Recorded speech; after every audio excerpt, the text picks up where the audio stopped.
Yo, what's the deal? How everybody feeling? It is your player partner, Bobby Yeye Jones, coming at you live and direct with another live broadcast. Today, we will be touching upon the subject of West LA content creator claims that Crip founder Raymond Washington was a CIA operative. Neff, the kingdom, fo. What is the deal, man? Peace and blessings, man.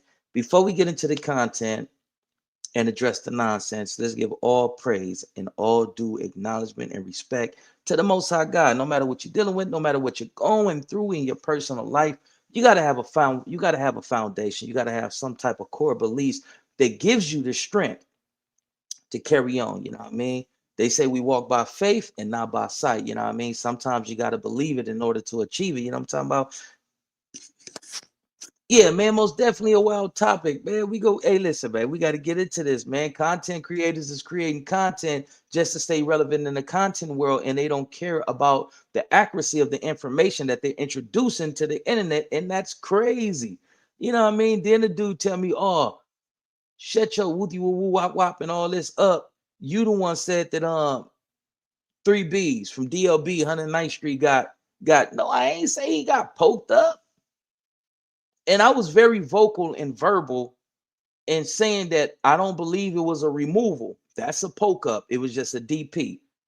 See, for anybody that's been to the California Department of Correction, we know the difference between a DP and a removal. If they put that, you know what I mean? If they put that on you, that's a removal. That ain't no DP. I was vocal in saying that I don't think he was removed. I was vocal and I said that three B's from DLB 109th Street that he messed up, he ain't F up.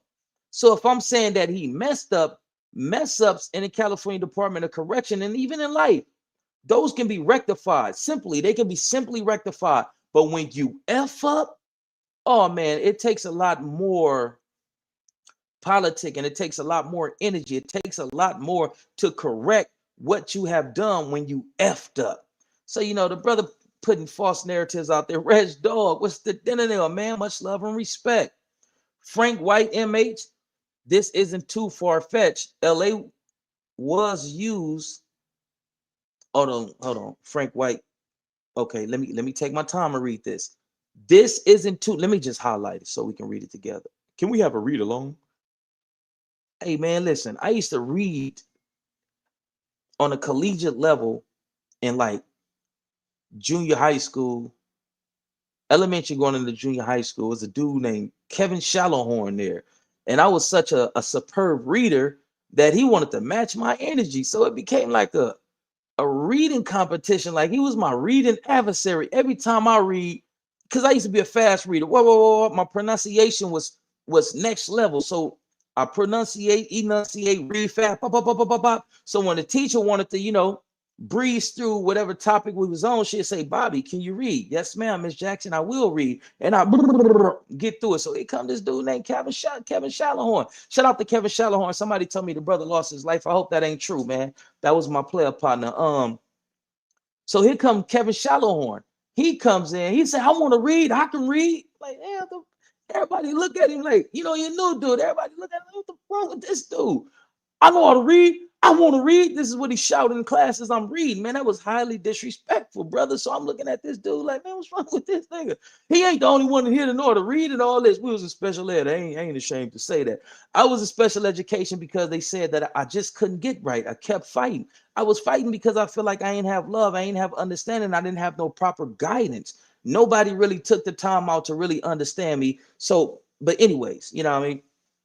So me and this dude, we enter into a reading war and all this, and a reading war turned violent. Like, you feel what I'm saying? We start getting into it and all this type of shit. You feel what I'm saying? Once he seen that he couldn't read better than me, because I can read fast and I also can read with character. So Sally opened the front door and she said, oh my God. Like, I can read like that. I can read with character. He can just read fast. Like, you feel what I'm saying? So we got into it, man, and we had to lock up. Bam, boom, boom, over who read the best. Like, it was crazy, man. This dude just wouldn't let up. So it started with reading. He was in competition with me over reading. Then it went into the females. You know what I mean? My auntie kept me fly, Chaps Ralph Lauren, Polo Ralph Lauren, and a whole lot of other designer brands and all this and all that. But it turned to some whole other stuff, and me and Kevin Shalahorn had to get into it, man. We had to fight. I pray that the brother really isn't gone. Kevin Shalahorn, Kevin Shalahorn, if you're out there, please get in contact with me. If it's anybody know Kevin Shalahorn, got a cousin named Lamar. He was pushing neighborhood Crip, like 4-6 neighborhood, something like that, either 4-6, 6-7 neighborhood, something like that. But he switched over and started banging E-dubs out of the valley. Kevin Shadowhorn, if you out there, man, please contact your player partner, man. Get in contact with me. But we're going to run this content, man. I ain't going to, blow V8. I ain't going to hold y'all too long. We're going to get into this, and I got to get on, man. I got to drive out here to Utah. So, pray for my pray for me to make it to my destination, and pray for my safe return, man. Got to go to Utah and put some business together, man. What I'm trying to do is feed more people who are not, I don't like to really say homeless and use certain words and all this, but I want to be able to feed more people who are going through a trial and tribulation in their life, and they don't have the resources to feed themselves on a day-to-day basis. I want to start feeding at least once a month. I want to be able to feed 200 to 300 people. You know what I mean? So I'm going out here, get some prices on some boxes and packages of meats and all this and all that, so that we can feed the people, man. Like I say, man, if you are in a position to take care of a need of a person who's in need and you don't, man, that's kind of like, you know what I mean? That's a disservice to humanity, man. We all got a part that we got to play. And when we do these things, we can't do these things with the expectations of getting some type of divine reward. Like, no. See, with me, like I told y'all, I was a homeless kid sleeping in cars and vacant houses. Some of my family, I don't know why they weren't messing with me. But I used to have to, y'all seen Imperial Dreams. Let me just say this real quick. In Imperial Dreams, it's a part of the movie where him and his son goes into a bathroom and they had to wash up in the bathroom. That wasn't the case. Me and my father never had to do that. Me and my son never had to do that. But I was homeless with my father. When I came into the world, my daddy stole me from the hospital. So for the first 6 to 9 months of my life, me and my pops was homeless, trying to figure it out. He was trying to figure it out. I'm just a baby. When he brought me back to Watts, I had rashes all over my body from the top of my head to the bottom of my feet. I was a rashy little dude. You feel what I'm saying? We'll get more into my story another time. But check this out. In that movie, Imperial Dreams, that's the story of my life. If y'all haven't seen it, please go watch the movie. So Imperial Dreams, when John Boyega, who plays a combination of me and my father, when he goes into the restroom with his son and they wash up in the restroom, that's what I used to have to do as a teenager. I used to go to Food for Less right there on motherfucking Wilmington, on 120th and between 120th and Imperial. I used to have to go in there and wash up. That's why I used to take baths at. Oh, Mike, I ain't gonna even lie to you. Go in there, take a bird bath. Go in there, take a whole bath. I go get me some food. Remember, at one point in time, that Food for Less used to have that rotisserie chicken. I go get some rotisserie chicken, get some Pringles. And one point in time, they had this Mountain Dew Cold Red. I go get that, go in the bathroom, because if you walk out of the store with it, it's stealing. I am not trying to go to jail for stealing. So I go in the bathroom, I grub up, eat that shit, then I go start my day. One day the security, he zoned in on me and he came in the bathroom and I'm in there having a feast on my mama. And he looked at me with compassion. And he told me, man, go give me some beer. What kind of beer you want? And give me some of that chicken. And man, every time I go in there, man, all praise be to God, man. I thank God for always sending me adversaries. I thank God for always sending me supporters in my life to make sure that I can survive when I was going through those tumultuous times. You feel what I'm saying? But we're gonna get into this content, man. Like I say, all praise be to God, dog. If you knew the half of my story, dog, you'll be like, damn, man, you gotta make another movie about your story. But we're gonna get into this content. West LA content creator claims that the Crip, I meant to put Crips. Oh, the Crip. The Crips founder Raymond Washington was a CIA operative. Dudes will come on in and say anything, man. Let's just get into the content. This motherfucker is crazy. And I know where he got his information from. Check this out.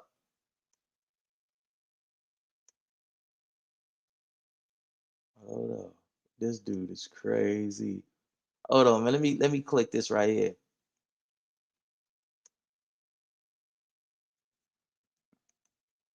Go live over here on Instagram just in case he want to tap in and mac in and watch. So we live on IG. We gonna share this up. Boom, we right there. And this dude, I believe, is a West LA Crip. You know what I mean?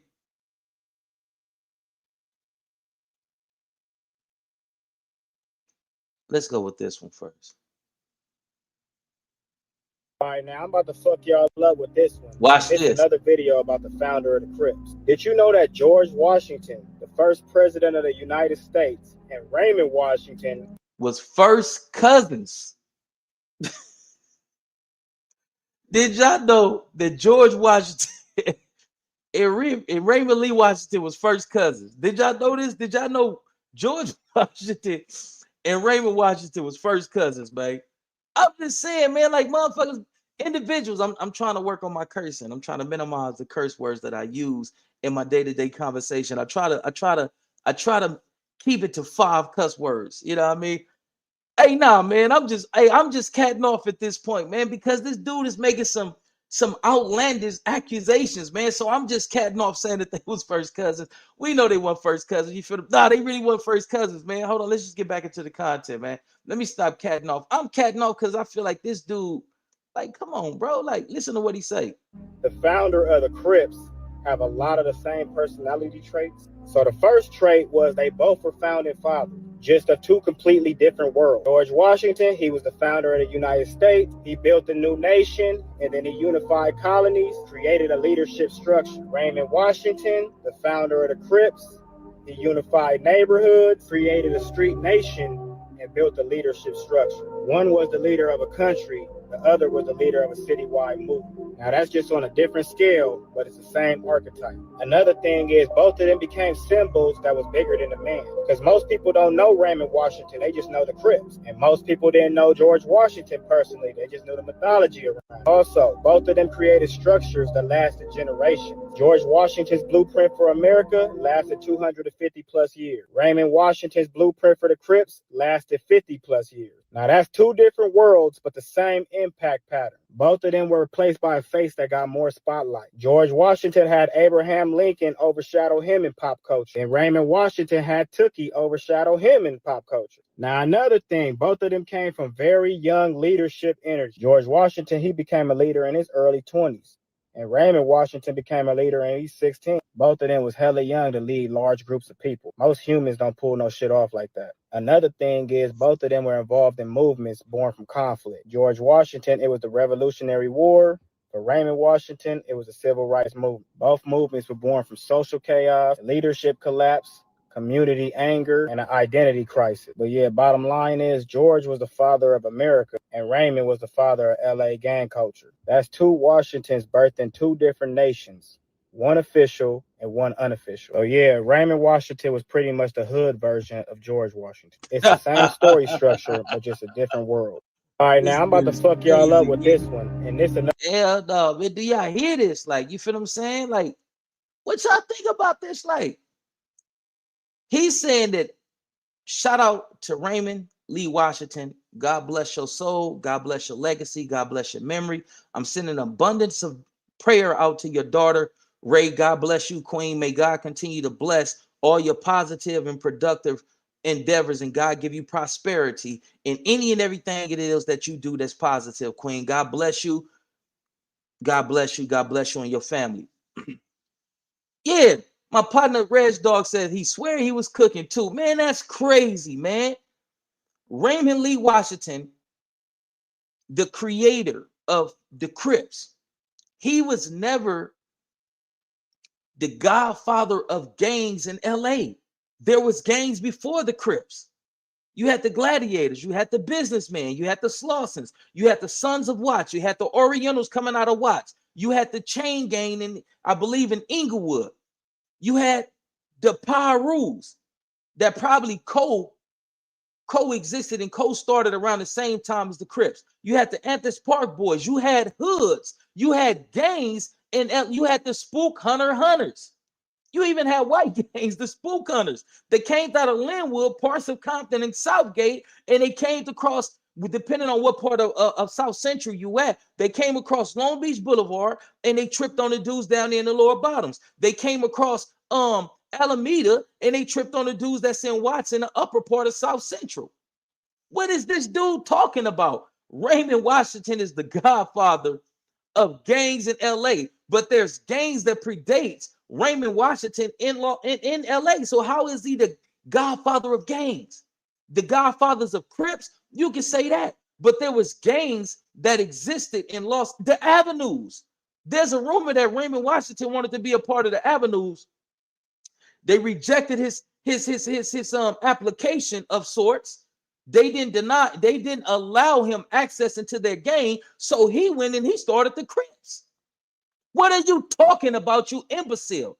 And that's what I be talking about. Dudes be so hungry for content, want to create content, that they start making up anything, man. Raymond Washington and George Washington was first cousins. Hey, man, what's up with people, man? Like, come on, big dog. You that thirsty for content, man, that you come out here and let's just get it to the second video, man. It gets crazier. Like, hold on, man. It gets crazy. Now watch what he say. Like, this dude is crazy.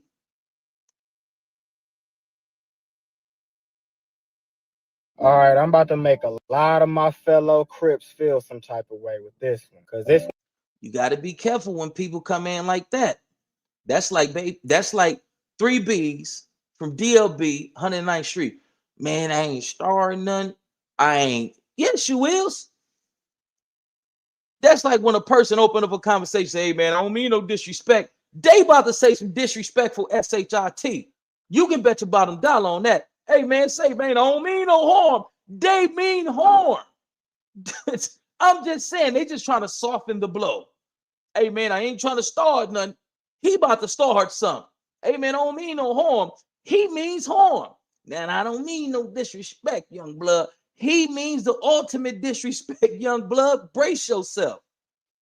So we know he about to get into some controversial BS. When he came, that intro alone let me know, oh, man, it's about to be something that's going to make the, you know what I mean, make the hairs of my arms stand up. What is this dude about to say? Let's get into what this dude is about to say. It's just crazy. Like, here we go right here, man.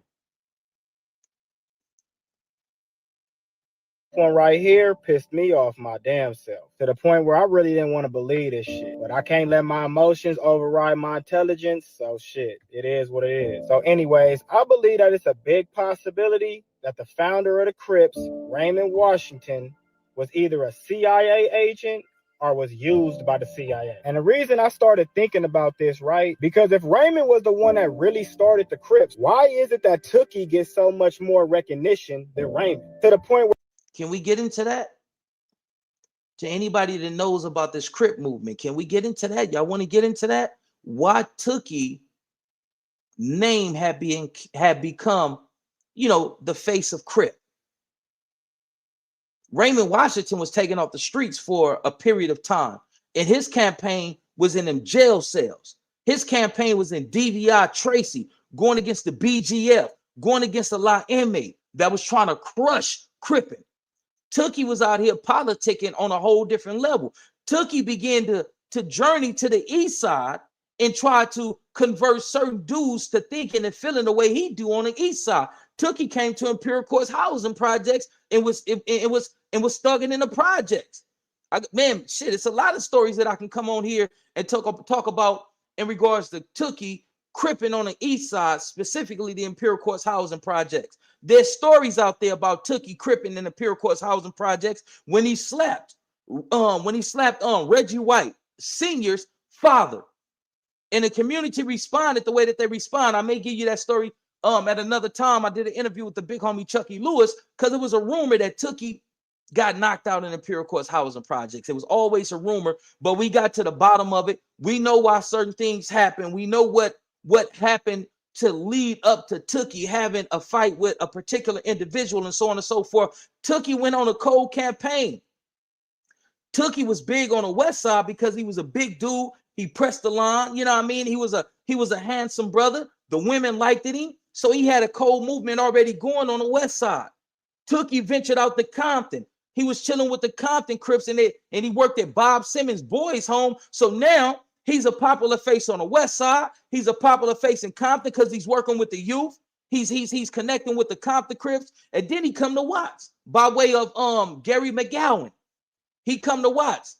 He has a son named Lil Tookie. That's from PJ Watts Crip. So now in his campaign, now in his presence is known in Watts. So when you thinking about Cripping, you thinking about Tookie, because now Tookie has become the face of it, because Tookie has created a campaign. He has created a movement while Raymond Washington was in prison converting dudes from Modesto, Merced, Stockton, Sacramento, San Diego. So who had the bigger campaign if we gonna talk about Cripping? You tripping when you talking about Cripping.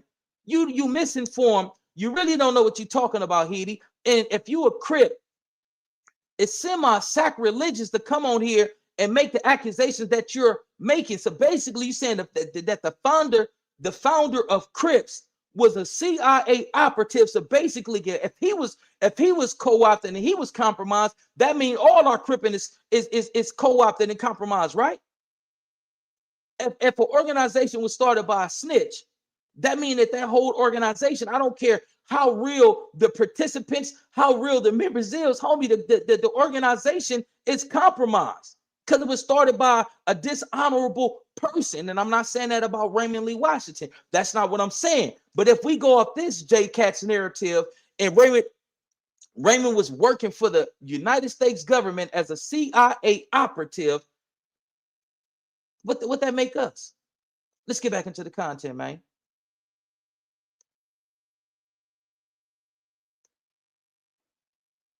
Where you got a lot of people out here thinking that Tookie was the one that started Crip. But Tookie didn't start Crip. He just supposedly ran the West Side Crip. And I'm like, why is it that you can find way more information on Tookie and not Raymond? Like, even on the internet, you always see that one famous mugshot picture of Raymond. It ain't really too much. Let me say this. Everybody's politics and everybody campaign, everybody push is slightly different. Yes, they both was represent and pushing a line for this Crip thing, right? Let's think about Cash Money. This is the best way I can put it. It has two founders. Birdman, whose face is everywhere. He goes on his cold campaign to go on the clubs, recruiting the new artists, staying in the public eye. But his brother, Ronald Williams, Slim, you barely see him. It's almost like he's a recluse. What is it called? A recluse? It's almost like he's a recluse, like he's a hermit. He only comes out when he needs to come out. You don't see him all up in the videos, dancing. And it was slightly the same thing with Raymond. Those who know Crippin, they know Raymond.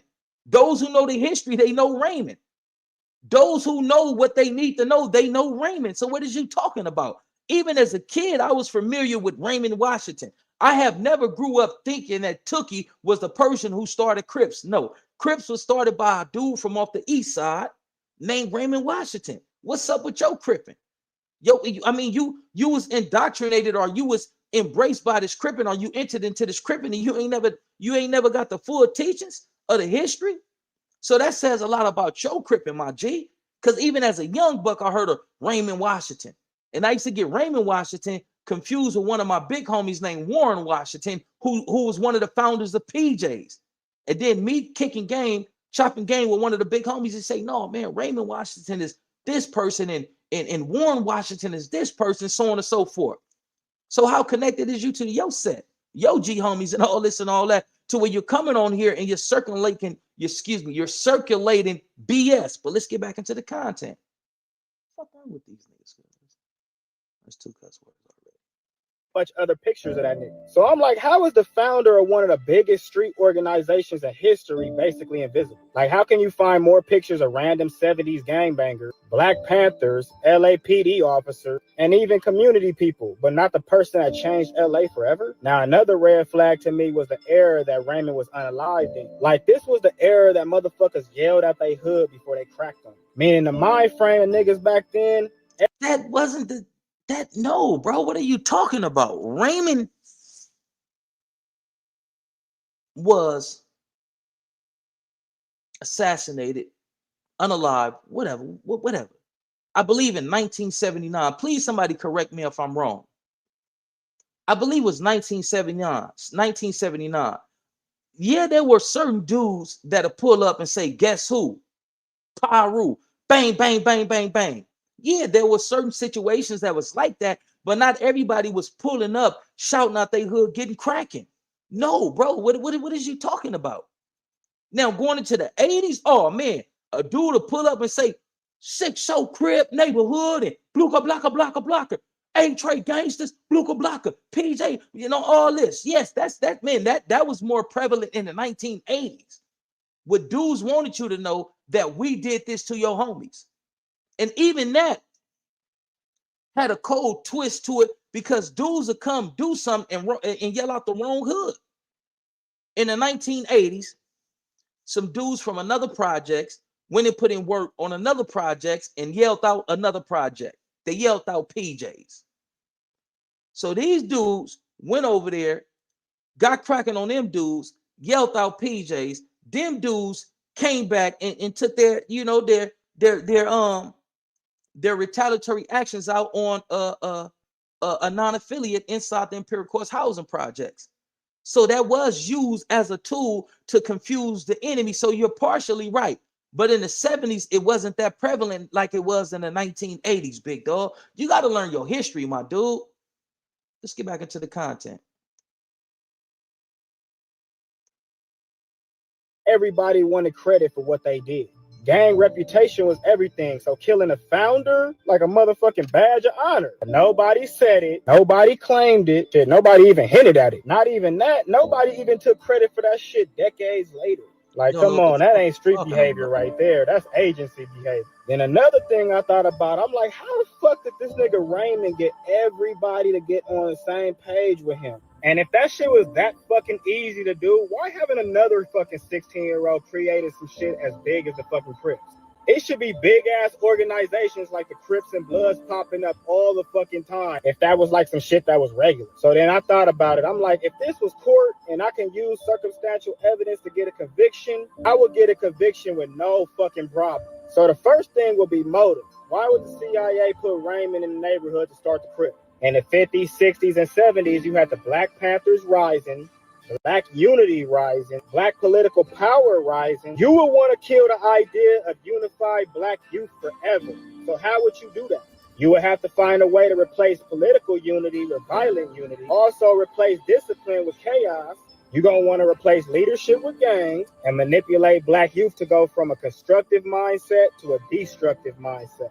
That's motive right there. Next will be opportunity. LA had the perfect environment back then for this type of manipulation. It had large Black migration, no stable community structure, no leaders, no funding, What the fuck is this nigga talking aggressive-ass about? policing, and poverty. That's the perfect recipe for it. What you mean, no leaders, you fucking imbecile?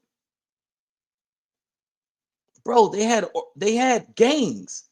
They had organization that was in LA around this time, around the inception of the Crips, the Avenues, the Slossers, the Gladiators, the businessmen. So what you mean? They had the Black Panther political party, whose headquarters in for that region was stationed in Watts. What are you talking about? I understand where you're trying to go with this, but bro, this is foolery. This is crazy. This is asinine. Like, what are you talking about, bro? Some of what you're saying is true. A part of what you're saying is true, but the rest is all BS. Like, where you get this? I know where you got the information from, and we're gonna get into that. And you can't say didn't nobody have an idea of who did what to Raymond Washington. Yes, they did. When you stay up under a rock, there's a hood that's known for pushing a cold line that they say is the ones who, and I don't want to start no hood beefs, but it already exists.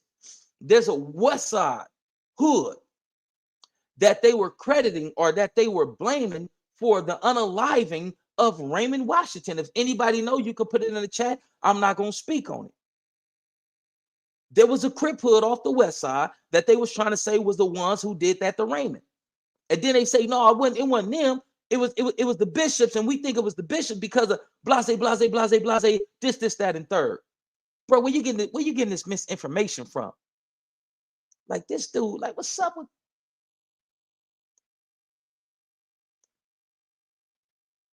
A social experiment. Now, next will be means. And can they influence a 16-year-old kid without him even knowing? Hell yeah, because if you look it up, the FBI and CIA got a long history of using psychological operations, youth informants, infiltration, manipulating movements, and funded factions. Shit, you see how they use Freeway Rick to move all that shit up into the black community? So if they can do it with that, why can't they do it with gangs? Well, anyways, that's me. And then we got the outcome that the results directly benefit the government.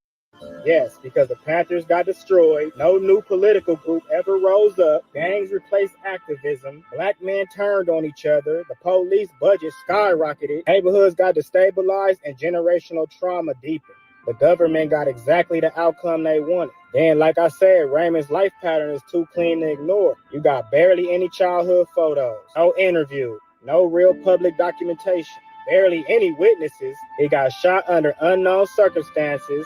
His killer was unknown. It ain't no street rumor of the shooter. And his whole leadership damn near erased within years. Raymond's presence feels more like a ghost than a founder. Then, like I said, Tookie became the face, not Raymond. If Raymond was the true Crip creator, why they try to erase him? And this led me to believe that either one or two things happened with Raymond. Either he was on board with the CIA's plan and then he changed his mind later on, or he just had to play a certain character to get everybody together. And once the movement was already solidified, then everything could be switched off to Tookie so they could push his motive. And I say that because Raymond represented unity and Tookie represented violence. The media, they couldn't push a unifier. They needed a monster. So Tookie fit the narrative that they needed, not Raymond. But yeah, shit just coincidentally lined up too fucking perfect for the government for this shit not to be a conspiracy. Like, the timing of his death is like too perfect. The Black Panthers got dismantled. The Crips got established. Violence starts rising. The community is destabilized. Then suddenly the founder gets unalive. I don't know. That sounds like mission complete to me. All right, I'm about to make a lot of my fellow Crips feel some type of way with it. This is crazy.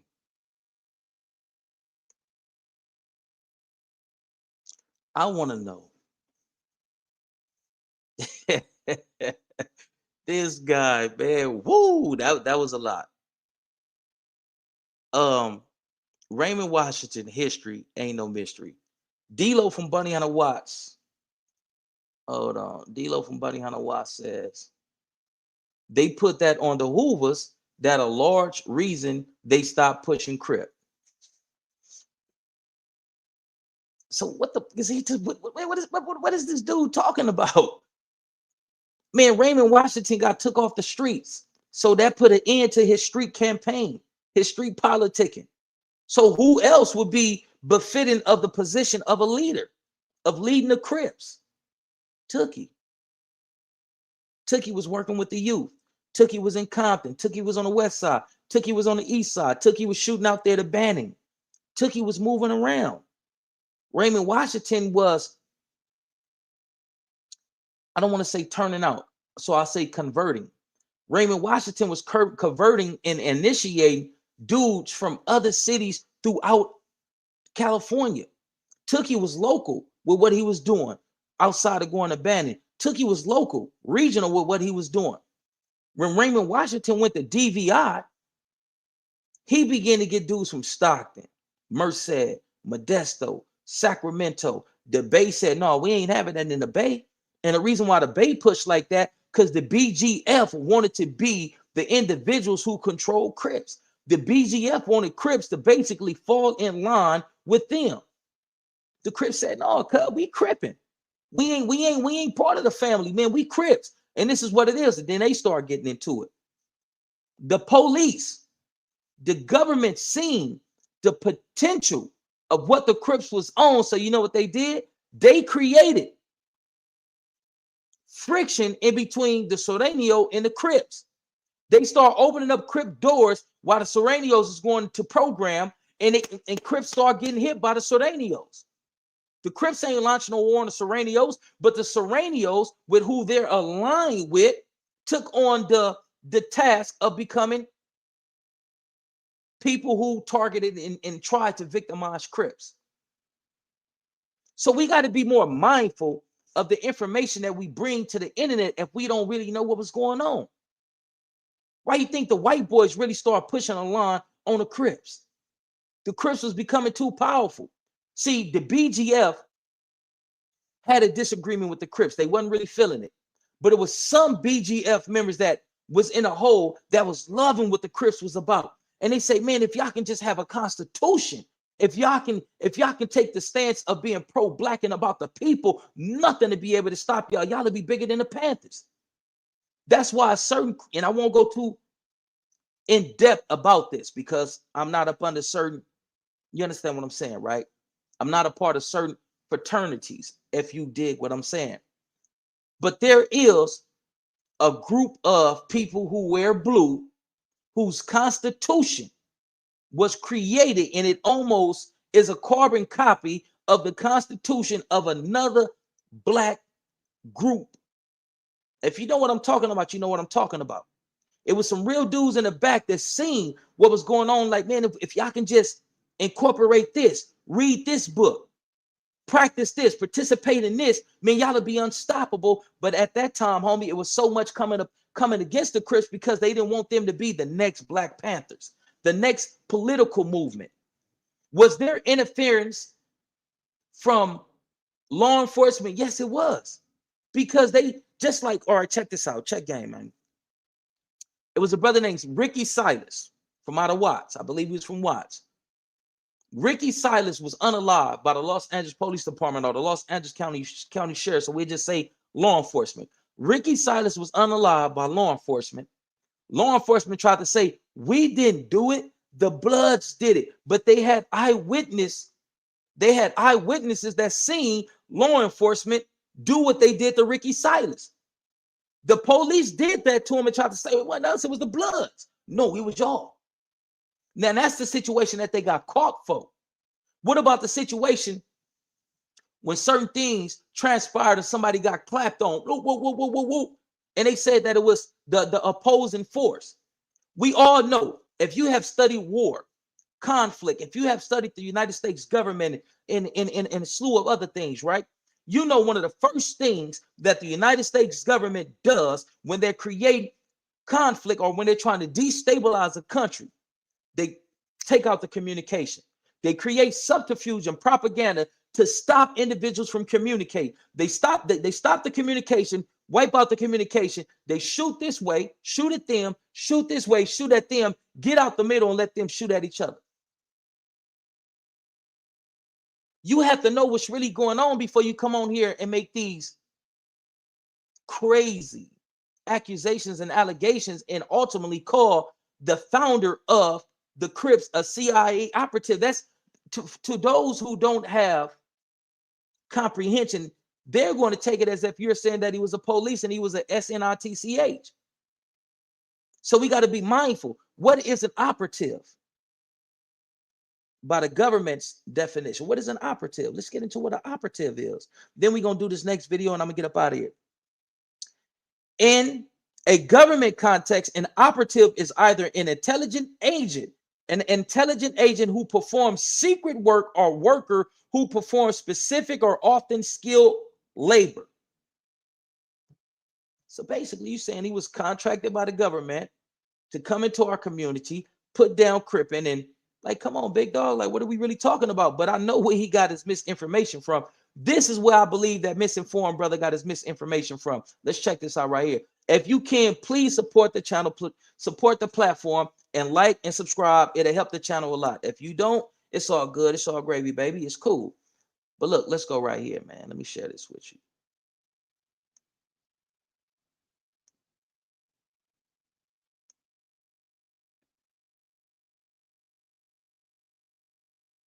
Let me pull it up. Hold on 1 minute. On that post, Raymond Washington's daughter, I want to show you. Hold on. And I want to give a shout out to her for being professional, civil,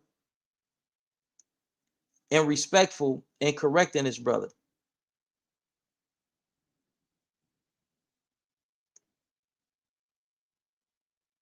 All right, I'm about to make a. At the point when I initially came across this, he had not responded to her, but he responded to my disrespectful comment. That shows you the character and the makeup of an individual. So lovely Ray to you says, all this is incorrect, sir. You can hit me anytime if you want some information about my dad. And he didn't respond. So we know that this dude has an agenda. This dude is clout chasing. If he ain't clout chasing, then he's the CIA operative put here to put out misinformation. Now let me go here. Let me see. I'm gonna show y'all where I believe he got his misinformation from. Where that video at? I should be coming across it. That's not the one. That one ain't it.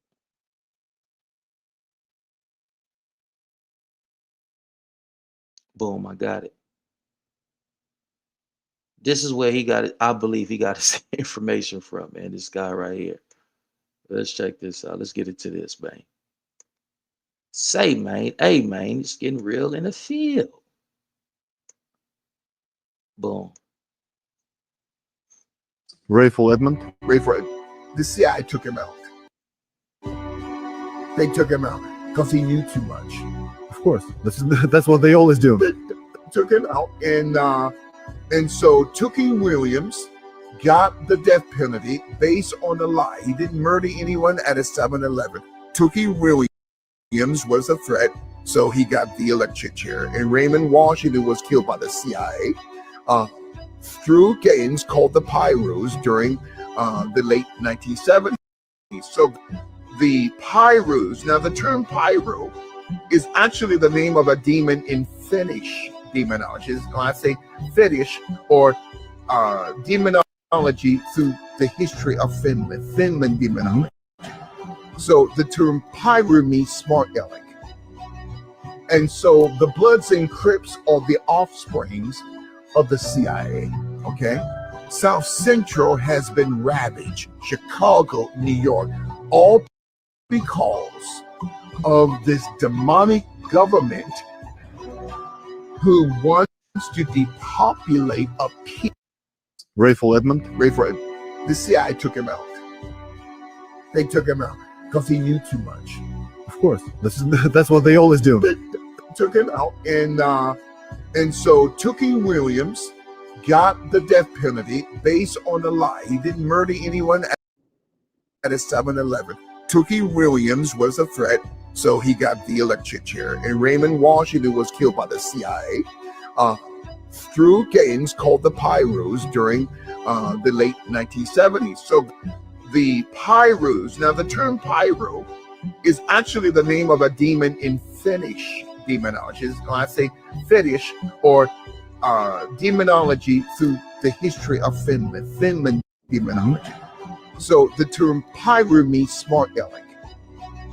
And so the Bloods and Crips are the offsprings of the CIA, okay? South Central has been ravaged, Chicago, New York, all because of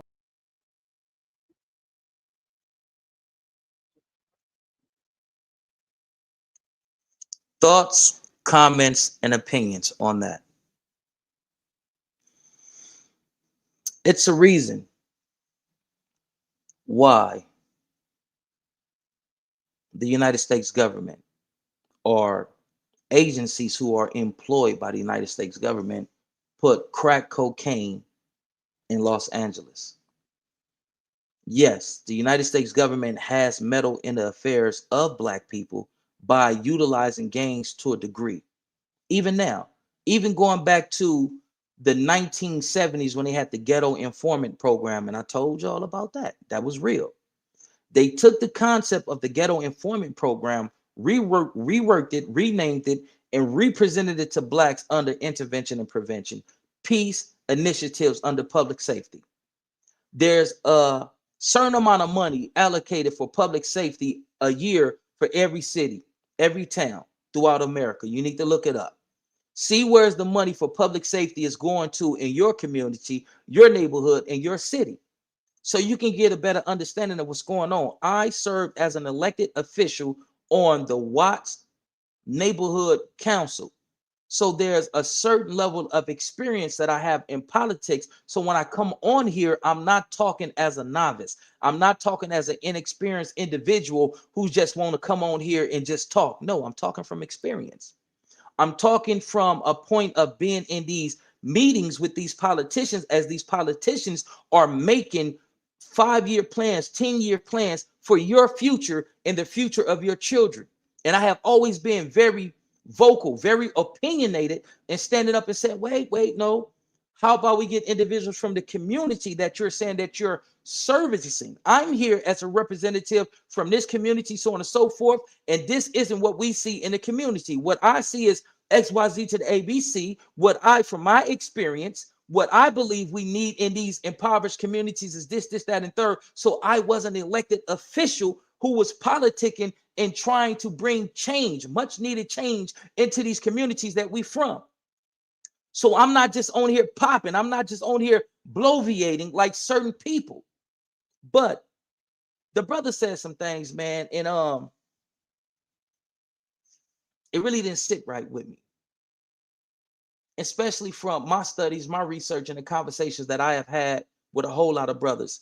The reason why the crack epidemic started in Los Angeles because of Crip and blood. The worker bees, shall I say, are the worker ants that left the colony with the sack and went into Arkansas, went back east to New York, Philadelphia, Louisiana, Texas, with this poison that we was making a whole lot of money off, but we didn't know that it was rooted in the destruction of our communities. They used the Crips and Bloods because the Crips and Bloods had more notoriety at that time. They had more recognition at that time. I'm not saying one was better or one lesser. I'm just saying at that time, out of the black organizations that wasn't rooted in Pan-Africanism, that wasn't rooted in blackness, at that point in time, they were getting more attention than the GDs, the Vice Lords, the Mickey Cobras, and the Stones. A lot of people wanted to know about this gang life in California. Man, it's California. They got gangs in LA. They call it the Crips. They call it the Bloods. A lot of people wanted to learn more about this. So if these people coming out of Los Angeles have a position of influence, if people are enthralled or enamored or enamored with that movement, why not give them the poison? Why not give them the dope sack, dressed up as being gold or the relief or something that can alleviate stress, depression, and anything that you're going through psychologically that you just can't deal with and you need to just take off like a rocket ship. Give them the work and let them take it all through America. Every drug epidemic that has ever started in America has started where? In California. The Hells Angels with the ice, the crank, the methamphetamine. Let's give it to the Hells Angels. They got chapters everywhere. All white America, all these people, they're captivated by the Hells Angels. Give them the dope sack, unbeknownst to them, and let them take it all through America. And it happened. Even in the 1970s, with what was going on in the Bay and other parts of California, when they were standing up to the government and saying, no, the war is wrong. The psychedelics, the mushrooms, the LSD, the other things that the government was putting people up on, all drug epidemics in the United States of America originated in California. And before the information came out, man, and I feel this is one of the reasons why my Facebook page was taken from me. Before they released the information, man, I came on here and I talked about how the Rand's Pharmaceutical Company, acting under a grant from the United States government, went into bed with UCLA to find out how to fine tweak cocaine, powder cocaine, how to intensify the effects of cocaine. In the 1970s, the crack epidemic was in the 1980s. In the 1970s, they had monkeys in a basement at the laboratory smoking cocaine, smoking crack cocaine. This is in the 1970s. When they seen the effects that it had on the monkeys, they took it to a central, and I told y'all this, they took it to a Central America country, the place where they put that basuco is what they called it. The place where they put that basuco at, within a short period of time, man, it eradicated a whole social class. It's gone. People who was doctors, lawyers, politicians, business owners and whatnot, they turned out to be what we call crackheads. What about the successful individuals? What about the dedicated mother? What about the hardworking father in our community that we seen start piping up and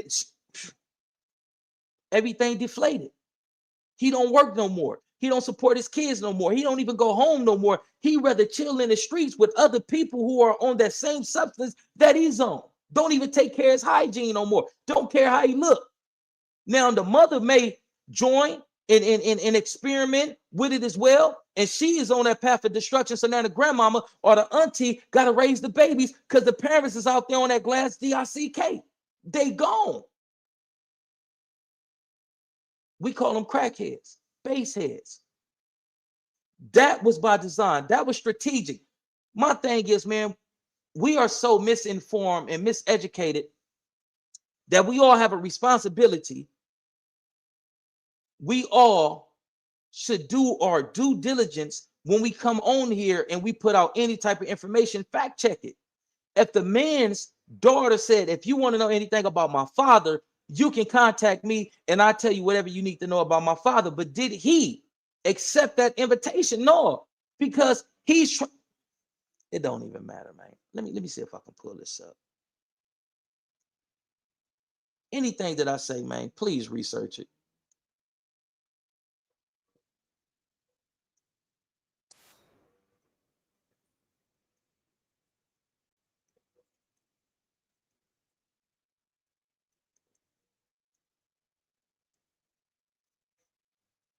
Hold on, bear with me. I want y'all to see this. How long is this right here? I want to show this to y'all, man, so y'all can see I don't just be coming on here, just be popping it, like, you feel me?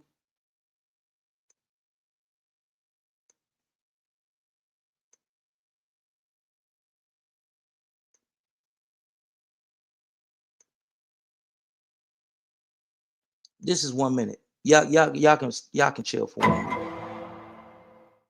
We're in touch with a lot of the underground chemists who are synthesizing new compounds, and they send a lot of them to us for testing. We don't give them any feedback, but we like to monitor what's out there in the street. And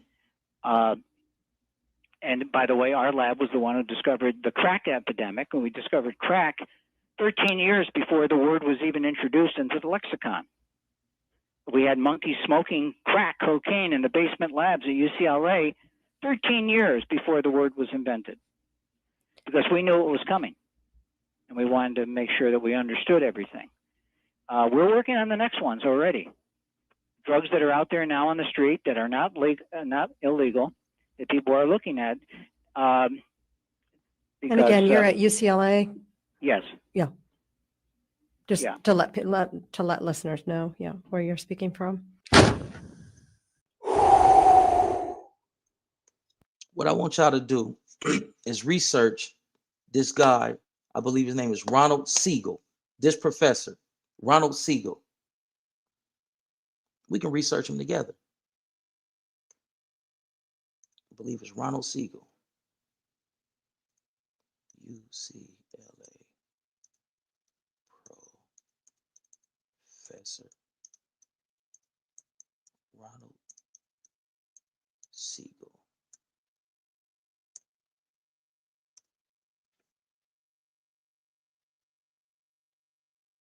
Ronald K. Siegel, born January 2nd, 1943, passed away March 24th, 2019, was an American psychopharmacologist. Let's read a little bit about this dude. And this is something that's, hold on.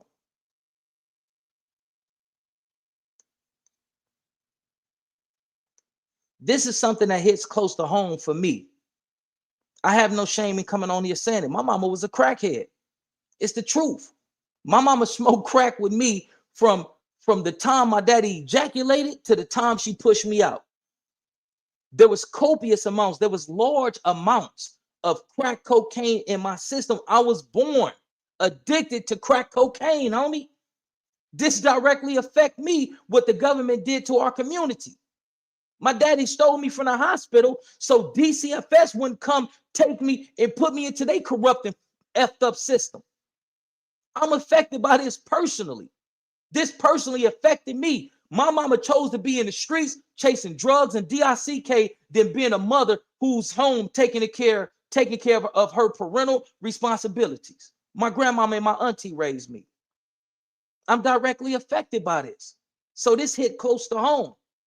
But this is part of the weapons that they use to hinder our progression. Let's get into the content. Who is Ronald K. Siegel? Ronald K. Siegel. Ronald Keith Siegel was an American psychopharmacologist who was an associate research professor in the Department of Psychiatry and Biobehavioral Science at the University of California, Los Angeles. Siegel was the author of several noted studies and books on psychopharmacology, hallucination, and paranoia. Listen to me, man. Because right now we cooking. This dude had a major influence on what you're doing now. When you smoke this Zaza, when you smoke the Loud Pack, this dude genetically modified cannabis to increase the estrogen, to have other psychological effects upon your body, and you don't even know it. This dude right here, y'all don't remember back in the days when they had the XXL magazines, the Source magazines, and in the back of the magazine it said, smoke weed, get paid. That was scientific research and study on how the Kush and what came after the Kush will have an effect upon your body. Listen, homie. There's many ways that they have wage war against us, and we don't even know. It's like the hunter who puts blood on a razor, and the hungry wolf smells the blood, and he's attracted to the blood, and he starts licking up the blood and licking the blood off the razor, and he's licking more and more. The more he licked, the more he died. The more he licked, the more he in trouble, because now it's his blood that he's licking. They decorate our destruction. They pretty it up, and we ingest it, and we become the biggest consumers of the things that's destroying us. Let's get back into this, man.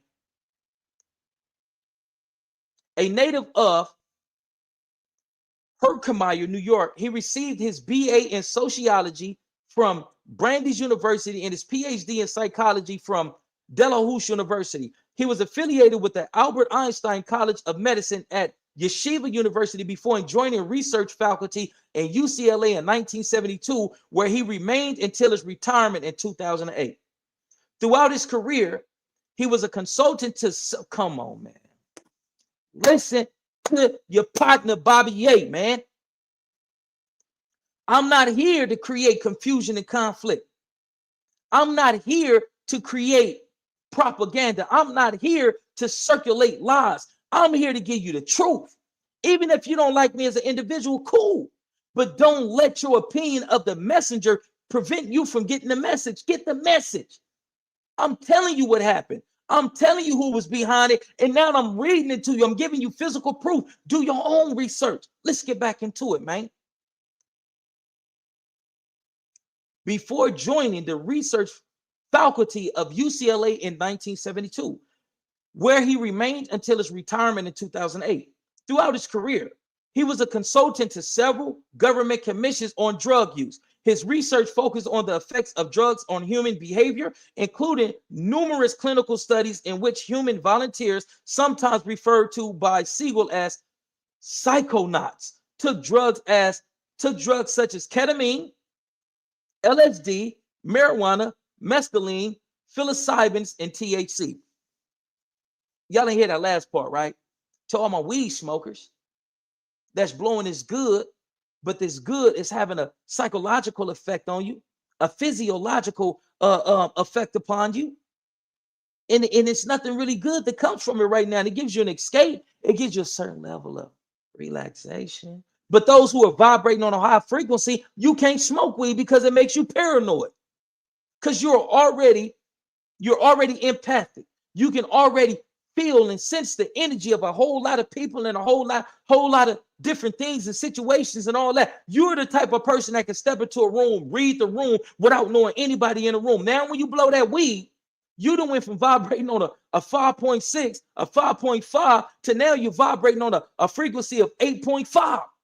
And if you haven't been trained to vibrate on that frequency, it comes off as paranoia. You ain't tripping.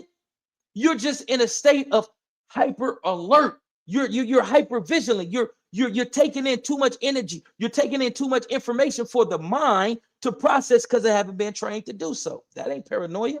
That's a talent. You almost, excuse me, forgive me.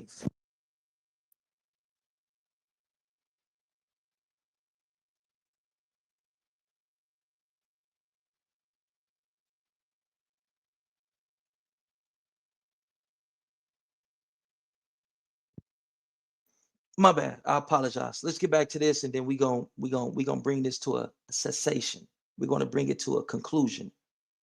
There's some comments. I apologize. I may not have time to get into all your comments, but we most definitely going to read at least 10. I want y'all to know that y'all appreciate it, homie. I want y'all to know that y'all ain't followers of mine. Y'all my kin folks.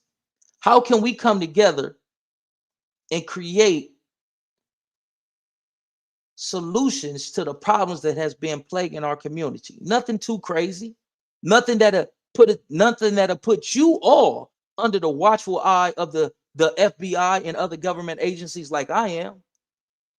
They've been watching me. I can go deep into it. Y'all may not know who I am, but they definitely know who I am. But we're going to get back into this content real quick, man. All praise be to the Most High God. That's why, listen, man, we ain't going to go into that. It's all good.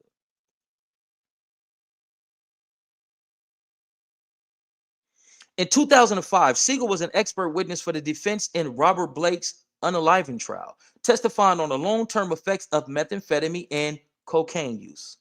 According to the jury foreman in the trial, Siegel was one of the most compelling witnesses and discrediting the testimony of Ronald Hambleton, who claimed that Blake had asked him to unalive Bonnie Lee Bakley. In the course of his testimony in the Blake trial, Siegel disclosed that in one study, he taught monkeys to smoke crack cocaine. Let me run it back. In the course of his testimony in the Blake trial, Siegel disclosed that in one study, he taught monkeys to smoke crack cocaine. He passed away March 24, 2019 from complications of Alzheimer's disease. His personal book collection is now managed by INK Crew. I have a problem saying the last. Rare Books in Addison, Texas. Bibliography. This is his books. That's all they got on them. Usually people Wikipedias have 4 additional sections to where you can early life. This, check this out. Major accomplishments and contributions and all that. They don't even have that on Ronald K. Siegel. So I guess we just got to read his books. We're going to wrap that up. Did you know that when they designed, and I did a video on it, but y'all don't be hearing me. Y'all too near me not to hear me. I don't take satisfaction. I don't relish in making gangbang content. That ain't me. But it seems like that's what gets the attention. But that ain't me. It's so much more that we can be expounded on. It's so much more that we can be exploring as a people, as a group, and as a community versus who's beefing with who. Me getting into it with other I don't want no problems with no other brothers. I don't. My frequency, my vibration is on a whole nother level. And I'm a whole different type of dude. I'm not the type of dude you're going to beef with on the internet. See me in public and think you're going to do something to me. It's not going to work out to your advantage. It's just not going but I'd rather be on cordial and civil terms with you.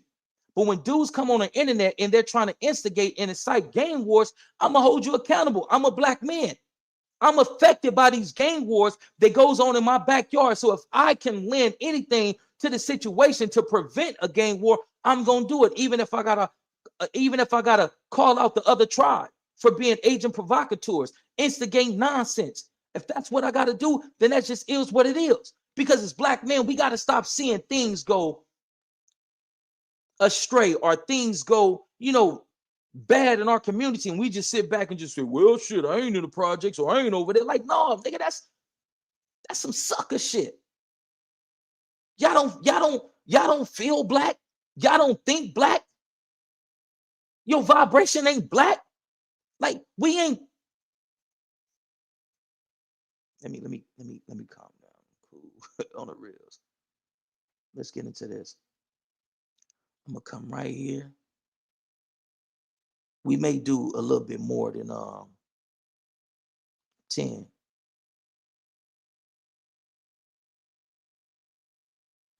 The homie 09M. Hey, we gonna give I'm gonna drop the link for the homie. I apologize, brother. I didn't see your comment, but we gonna drop the link and I'm gonna give you 5 minutes to expound upon whatever you choose to expound upon. Let's just keep it respectful. I'm gonna give you 5 minutes. After that, I'm gonna read the 10 comments or whatever we have, and then I'm gonna get up out of here because I really gotta go, man. I really want to get these packages of meat so that I can feed some people. You know what I mean? So we're gonna give you 5 minutes to cook, Ken, folks.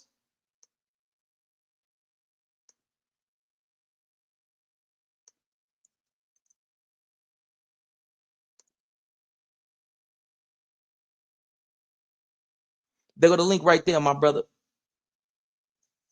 Once you come on and, you know, boop, I'm gonna give you 5 minutes. I don't want to debate, but I would answer any questions as best as I can. But I don't, at this point right now, I don't want to debate. If you want to have a debate, we can debate at a later time. You know what I mean? But I dropped the link for you. Click the link. While we waiting on you, I'm gonna start reading these comments. Shorty McGriff says, salute Frank Nitty. Frank Nitty, I love you, bro. I appreciate your continued support, Shorty McGriff. Everybody that's been supporting my channel since its infancy, man, I appreciate y'all. I love y'all. Y'all not followers. Y'all not this, that, and third. Y'all my kin folks, man. And that's in a real way. Shout out to my player partners out there in the Bay, man. I get a lot of support from my folks in the Bay. I love y'all. I appreciate y'all. And I'm about to be coming back out there to the Bay, man, on the Renanils. Free Papua forever says, the homie funny you say that because the BPS fam brung drugs to Cali from Chicago. Oh, so the homie 09 was on some crazy stuff, y'all. Fam West TV says, right, on Heron. Haled Her says, at Milo, good read. Money Low Channel says, real talk, yay. Free Papua forever. Hey, free Papua New Guinea. Did I pronounce that? Because what's going on with those Asian guys is doing to the people in Papua New Guinea is not right, man. We're talking about subjugating them to cruel and unusual punishment, man. And it's not cool what they're doing over there. And the world superpowers, that's the world police, they're not stopping, they're not stepping in. And I think, I believe it's Taiwan or Thailand, and telling them like, no, man, y'all can't continue to, or Indonesia, y'all can't continue to treat them the way that y'all treating them. They going over there and they're massacring these black folks that's in Papua New Guinea. And it's not right. Like, we got to start speaking up again about these injustices, even if the United States government turn a blind eye to it. We're black. They're black. Let's speak up for them. So, free Papua forever, man. Much love and respect. Frank Nitty says, free Papua forever, facts in Turks and French. The homie 09 says, I just chat GPT'd it, and it said heroin was an epidemic in New York first. Okay. Mellow, I mean, you can come on and we can have a conversation about it, brother. Mellow SNY says, hot lead facts. Our Secret Backers by Sidney Warburg is another good one. A lot of information in it. Papua Forever says, Larry Hoover teamed up with the Arabs, who were also CIA operatives, to form the gang. I never heard that. Money Low Channel says, Cap. Mellow S. New York and said, in Confessions of an Economic Hitman. Tony Bryce 3420 said, I'm sorry, nephew, and I'm so proud of you because you don't use that to hinder your abilities to be great. I can't. One thing I ain't never did, I ain't never depended on nobody. I ain't never waited for nobody to give me none. I get out there and I get it. If I can't get it on my own and God don't give it to me, then it ain't gonna be got.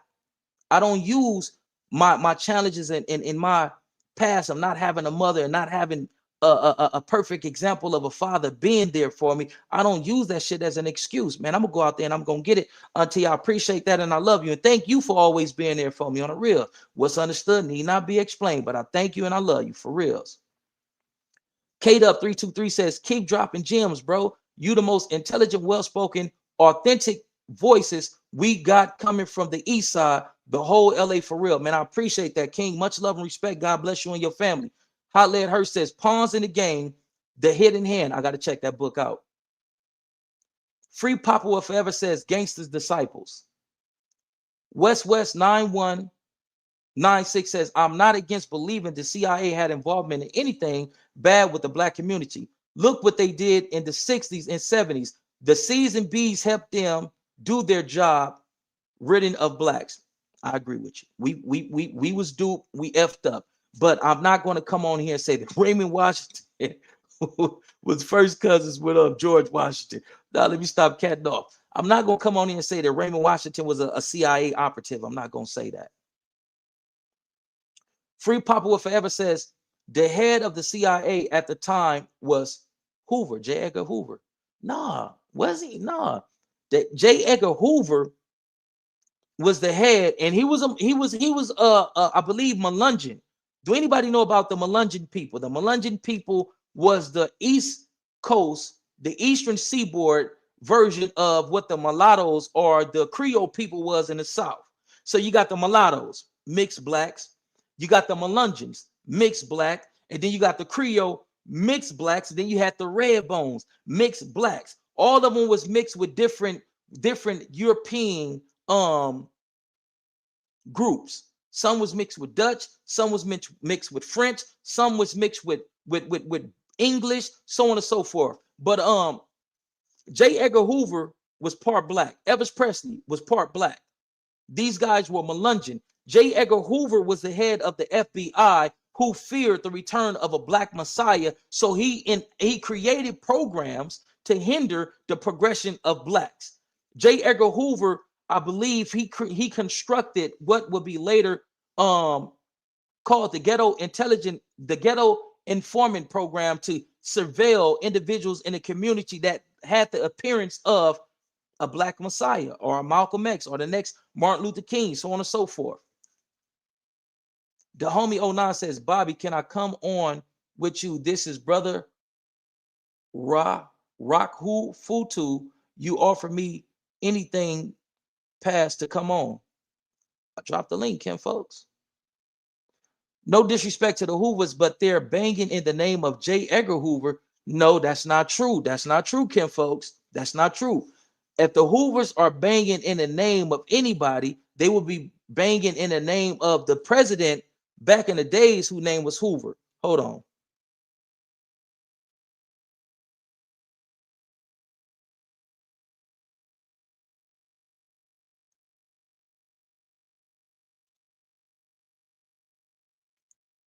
"31st President Herbert Hoover." My information can be incorrect, but I believe that the street Hoover was named after the President Hoover. I can be wrong though, but it definitely wasn't named after J. Edgar Hoover. Much respect, no disrespect, Kim, folks. Shout out to my folks out there in the NY. The Hoover fam is a false name in the US. Hoover family, keep cooking, yay. I agree with you about marijuana. I'm on my way out the game for exactly what you're talking about. Shout out to West 9196. Beautifully blessed V2X says 154 viewers. Hit the like button and subscribe button, folks. Hey, if y'all do, it's much appreciated. If you don't, long as you come and get this information and you act upon this information, it's all good. Much love and respect. But beautifully blessed. Thank you so much, Queen. I appreciate you and I love you. West 9196 says, my thing is once I stop, I don't know if I ever will pick it back up. And it's hard because weed is culture in California. That's facts. The homie 09M says hardcore gang. Beautifully blessed says, I believe it. Free Papa Will Forever said there was no gang prior to 1970 called the Crips. It was just cripping. Okay. Crip means from the cradle. Kamika Willis says, beautifully blessed. Hey, Queen. Free Papa Will Forever says, Bur Kuwaya. Free Papa Will Forever says, cradle to the grave in French. Free Pop Will Forever says it's an international term. Tony Bryce 3420 says, nephew, someone trying to come on. The homie, oh nah, I dropped the link right here. Listen, oh Mike, look, I'm gonna show y'all. I dropped the link for the brother, but he waited till that's the link on Stevie. I'm not trying to, not allow the brother to come on and teach, inform, and be great. Nah, I'm not doing that. But I gotta go now. You know what I mean? The brother didn't jump on, but the next time I go live, I'm specifically looking for you, mister. Nah, but let me stop catting off and playing. All right, so I'm gonna read 5 more and I'm out of here. Big Tony 503 says, when you gonna knuckle up with Watts, baby? Anytime you want to get it, dog, we can get into it. But the type of energy that you bring in, oh man, I gotta get your bitch ass up out of here. Damn, that's 3 cuss words. I got 2 more for the rest of the day. Yeah, I gotta get you up out of here. Listen, dog, anybody that got problems with me, I'm not ducking, I'm not running, I'm not hiding. I should have been a little bit more selective and should have took a little bit more time before I read that comment and should have just got you up out of here, because we on a positive note. And you see how the enemy come and can shift your energy. See now, but I got you, brother. You can't, you know what? I ain't gonna even block you. Continue to come here and witness greatness, because God may put something on my heart and it comes from my tongue that may change the way that you live it. Just from your energy, Big Tony, I don't know you, brother, but just from your energy, it seems like you have a fetish for underage girls. I don't know why, but we just going on intuitively. You know what I mean? How we can just intuitively just pick up on certain energy. And I'm not saying that because of the negative energy that you brought here, but it seems like you are the type of person that masturbates in public. It seems like you are the type of person that don't touch underage girls because you know the ramifications of that and you don't want to go to prison for that. But it seems like you're the type of dude who's turned on by young girls. And I'm talking about like young girls. I'm talking about like elementary age girls. That's the energy that I pick up from you. Like you go to parks and you watch girls, sometimes you masturbate in public, so on and so forth. That's the energy that I'm picking up from you, man. But we gonna pray that the Most High God bind and rebuke that sexually perverted spirit that you got on you, Tony. And we just gonna leave it right there. I'm gonna read 3 more and I'm out of here. Gangsta Gold the Great says, good gospel, my G. Thank you. Peace and blessings, King.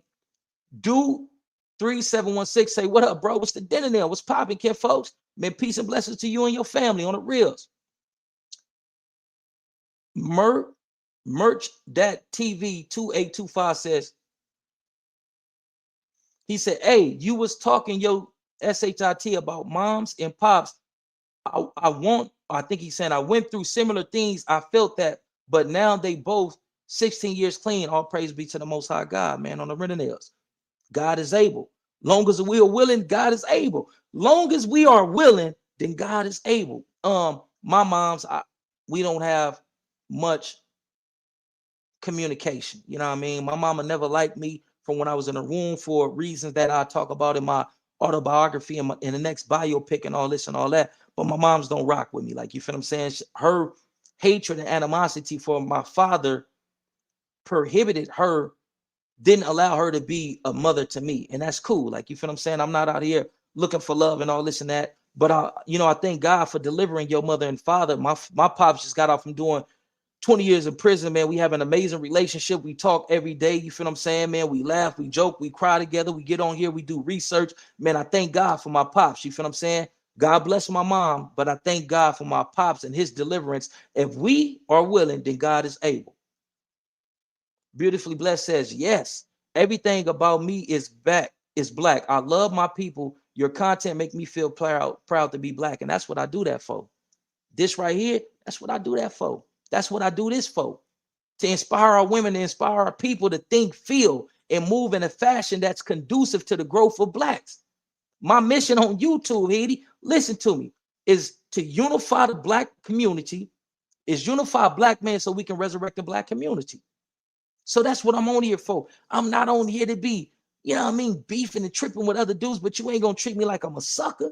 I haven't ascended to that point to where certain things no longer mentally affect me. I'm still a street cat. You know what I mean? 3 more when we out of here. Kamika Willis says, Hit that like button and subscribe. My partner from New York says they created AIDS in the lab. Yes, they did. Like they did with the jab, Tuskegee experiment, Planned Parenthood, crack epidemic, etc., etc. They're behind everything. Kamika, excuse me, beautifully blessed says Kamika Willis, good morning, boo. Hug. Burgundy said you should research MK Ultra, the mind control program that the CIA instituted but never ended. The content creator kind of touched on the method of control and why it hasn't been replicated. I did something on MK Ultra. I'll do it again. I did a segment that was about a movie called The Medusian. The Medusian, it's a movie where the government implanted memories, false memories in the minds of these soldiers. They thought they went to war, but it was something real similar to the MK Ultra and all this and all that. But we're gonna get back into that. Burgundy, I got you. I'm gonna run that content. Y'all step and be blessed, man. It's your player partner, Bobby WAJ. Too black, too strong. We all we need, we all we got. All power to all people. What else can I say? Oh yeah, let's live in peace before we be forced to rest in it. I love y'all, man. If ain't nobody told you today, I love y'all. I'm praying for y'all. And let's get through these holidays safe. Let's go into 2026 with a positive mindset, and let's manifest these blessings. Hallelujah. All praise be to the Most High God. I'm gone, man. Y'all be easy. One love.